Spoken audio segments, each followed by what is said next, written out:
Alam mo ba na ang pag-a-apply ng trabaho sa Europe ay pwedeng tumagal lang ng ilang buwan? Pero minsan umaabot din ng mahigit isang taon? Kung balak mong magtrabaho sa Europe, isa sa pinakamahalagang tanong ay, gaano ba talaga katagal ang proseso at ano ang mga hakbang na pagdadaanan mo? Sa video na ito, ipapaliwanag ko step by step ang proseso ng pag-a-apply ng trabaho sa Europe at gaano ito katagal base sa actual na experience ng maraming OFWs. Step 1. Paghahanap ng employer 1 to 6 months o higit pa. Unang hakbang ay siyempre ang paghahanap ng employer na willing kang i-hire. Pwede kang mag-apply sa direct hiring, DMW accredited agency, online job portals, referral. Depende sa swerte at qualifications mo, pwedeng mabilis kang makahanap ng employer sa loob ng isang buwan. Pero may iba na inaabot ng 3 hanggang 6 months o mas matagal pa. Tip, mas bumibilis ang hiring kung kumpleto ang documents mo at match ang skills mo sa trabaho. Step 2, processing ng work permit 2 to 6 months. Kapag may employer ka na, sila na ang mag-a-apply ng work permit mo sa bansang pupuntahan mo.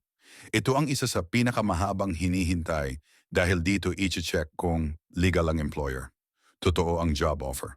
Pasok ka sa requirements ng bansa. Halimbawa, Poland, usually 2 hanggang 4 months. Italy, pwedeng mas matagal depende sa quota. Germany, pwedeng 3 hanggang 6 months. Step 3, visa application sa embassy, 2 weeks to 2 months except Poland. Kapag approved na ang work permit, saka ka palang mag-a-apply ng visa sa embassy.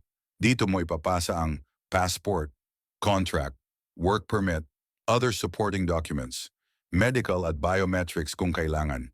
Ang schedule ng appointment minsan ang nagpapabagal sa proseso. May mga embassy na mabilis, meron ding matagal. Step 4, visa decision at release, 2 weeks to 1 month. Pagkatapos ng interview at submission ng documents, aantayin mo ang desisyon ng embassy. Kapag approved, congratulations! Ready ka na mag-prepare sa pag-alis.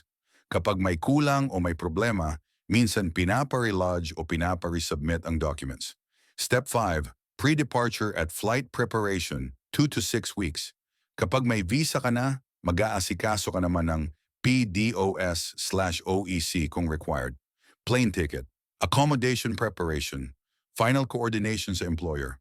Total processing time sa kabuuan, ang pag-a-apply ng trabaho sa Europe ay pwedeng tumagal ng 4 months, pinakamabilis. 6 hanggang 12 months, normal processing. 1 taon pataas kung may delay o quota system. Bakit minsan natatagal? Narito ang common reasons, kulang o maling documents. Mabagal ang employer processing. Embassy backlog, quota system ng bansa, background checking. Reality check. Importante na maintindihan na ang pag-a-apply sa Europe ay hindi instant.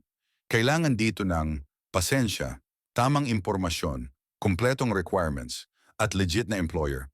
Tips para bumilis ang application. Ihanda agad ang personal documents. Siguraduhin legit ang employer o agency. Mag-update palagi sa employer. Iwasan ang fixer o illegal processing. Mag-ipon habang naghihintay.